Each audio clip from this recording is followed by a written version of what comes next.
Some disclaimers before we begin. One, there may be some background noise, and two, this is being recorded live, so expect some mistakes. Chapter 2. Seeing Double. Joe. I was staring into a face I'd known my entire life. My big brother Frank's. For a dizzy second or two, I forgot where I was and what I was doing. It had totally slipped my mind that Frank had been sent on a phony errand down to the bank.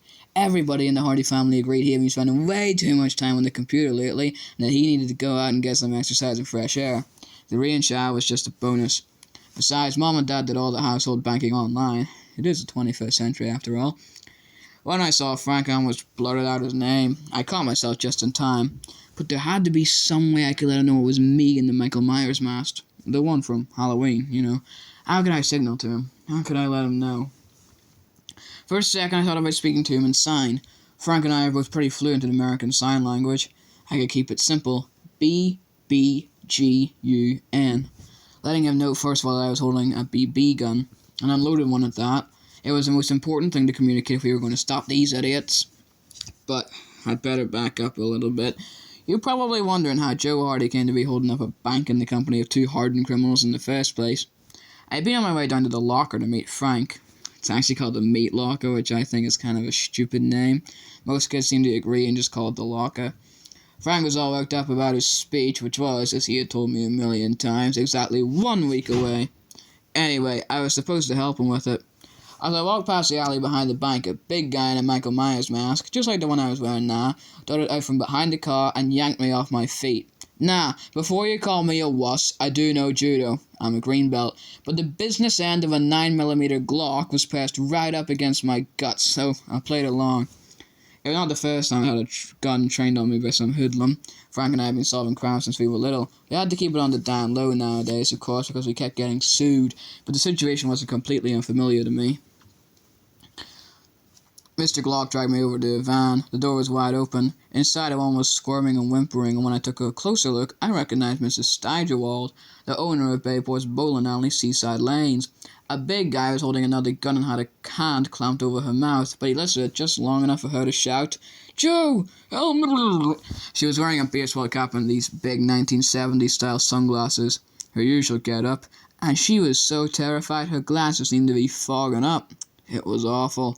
The other gunman told me I had to help them rob the bank, or she'd get it. Their partner hadn't shown up, he said, so they were a man short. Then the first guy tossed a big greasy-looking army jacket at me and handed me another Halloween mask and the BB gun. I racked my brain, but I couldn't see any way out. Poor Mrs. Steigerwald was about to hyperventilate. "Don't worry, Mrs. S," I assured her, putting on the army jacket and the mask. "It'll all be over really quick, then I'll come right out to check on you." "Oh, right, Joe," she answered through chattering teeth, which surprised me since she normally called everybody plain old you. I didn't think she knew my name. I was always you, the blonde Hardy, but I let it slide, thinking she was just terrified. 60 seconds later, I was a felon. Have you ever tried to hold up a bank with the sole aim of keeping anyone from being hurt? It's quite a high-wire act. "Hey!" One of my accomplices barked at me now, snapping me back into the present. I'd been staring at Frank, trying to figure out how to communicate with him. "What are you doing?" he demanded. There was no chance of teaming up with my brother at the moment. It was too risky. I just needed to get this ordeal over with as soon as possible. I took Frank's wallet and moved on. The next customer in line brought me to a halt. This time I couldn't hide my shock. "Mrs. Steigerwald?" I said. My voice was muffled through the mask. Mrs. Steigerwald looked freaked out and mad. She wasn't wearing a hat and glasses now, and her bright red hair stuck out at crazy angles. Her green eyes, a really memorable shade, stared at me suspiciously. She clutched her purse, getting ready to hit me with it. "What do you want, you?" she asked. For now, I was really confused. How was Mrs. Steigerwald standing right in front of me? If she was in the bank, who was out in the van being held captive? How could she be in two places at once? "Were you just outside?" I asked her. She looked confused. "When?" "Like 2 minutes ago." "No," she replied. "I've been here for the past half hour discussing Seaside Lanes' bank loan with Tom Baines." The colour started returning to her cheeks as she got going. "Which I wouldn't need to do if the young people in this town would tear themselves away from their screens once in a while for some good, clean, healthy bowling." I took a deep breath, set my gun on the floor and stepped away from it. Then I raised my hands over my head. Frank nearly knocked the wind out of me when he tackled me and wrestled me to the ground. My brother looked skinny, but he had some power. I didn't resist. The bank erupted in chaos. People screamed. I caught a glimpse of the other two robbers ducking out the side door. The security guard ran over and put a knee in my back. Frank ripped the mask off my face. To his credit, he didn't say anything. He just frowned. "There's a really good explanation," I said. "I bet there is," Frank answered. Before I could get that explanation out, though, Bayport's finest were on the scene. Our town might have a lousy cellular phone reception, but I guess the landlines worked just fine. I was in cuffs and out the door before I could say another word. Frank offered some good parting advice. "Joe, don't say anything until Dad and I get to the station." I nodded and gave him a behind-the-back thumbs up. The police cruiser was waiting at the curb. The officers put me in the back, slammed the door, and took off.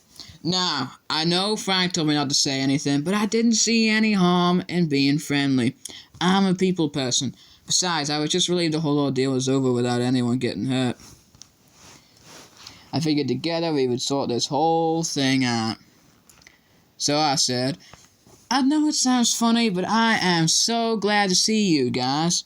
I didn't answer. No problem. For the present, I was a robbery suspect caught in the act. Not the kind of person most cops want to be friendly with. I wasn't offended. Then a thought occurred to me. "How did you guys get there so quick?" I asked. "Was there a silent alarm, or were you just passing by?" Unsurprisingly, they kept up the silent routine. As we cruised down Orchard Street, my gaze shifted out the window to a familiar yellow scooter parked in a driveway. I felt a little tingle in my chest. She was home. Janine Cornbluth, that is. The police cruiser took the corner at Starboard and Main. We were blocked from police department headquarters. I began preparing myself for booking and getting my mugshot taken. Sadly, this was not the first time I had been inside a jail cell, but instead we sped up. "Hey," I said, "you missed the turn." We passed the station gathering speed. Main Street leads straight out of town and becomes State Road 17. We passed the last houses, then there was nothing but pine trees growing tall and straight all around us. Was I being kidnapped? I stared hard at the police officers and noticed a detail about the hefty one behind the wheel. He had a scar on the back of his left hand, kind of a pink crescent moon. One of the guys in the bank heist had the same scar. Damn, I should have noticed it sooner. These guys weren't the police, they were the bank robbers. Now I realized what had happened. The gunmen must have been wearing these police uniforms under their jackets. They had rushed out of the bank, dumped the mask, jackets, and the loot, and then dashed right back in to arrest me. No wonder the cops had been so quick. My ordeal wasn't over after all. A sharp pain in my wrist made me wince. I made an effort to relax my arms. I'd been straightening my handcuffs. Crazy, I know, but I was just starting to realize how mad I was. These hoods had hijacked my morning, scared a bunch of innocent people witless, robbed a bank using me as a dumb accomplice, and now we're getting clean away. And who knew what they planned to do with me now? One of their cruel tricks went over. I saw a light road 5 miles outside the Bayport city limits. The cruiser slowed to a stop. The gunman got out, pulled me out, and uncuffed me. "Start walking," the hefty one said. He pointed back into town. "That way." They got back in and drove off in the opposite direction. I followed them. Admittedly not very fast, but I was jogging along well enough.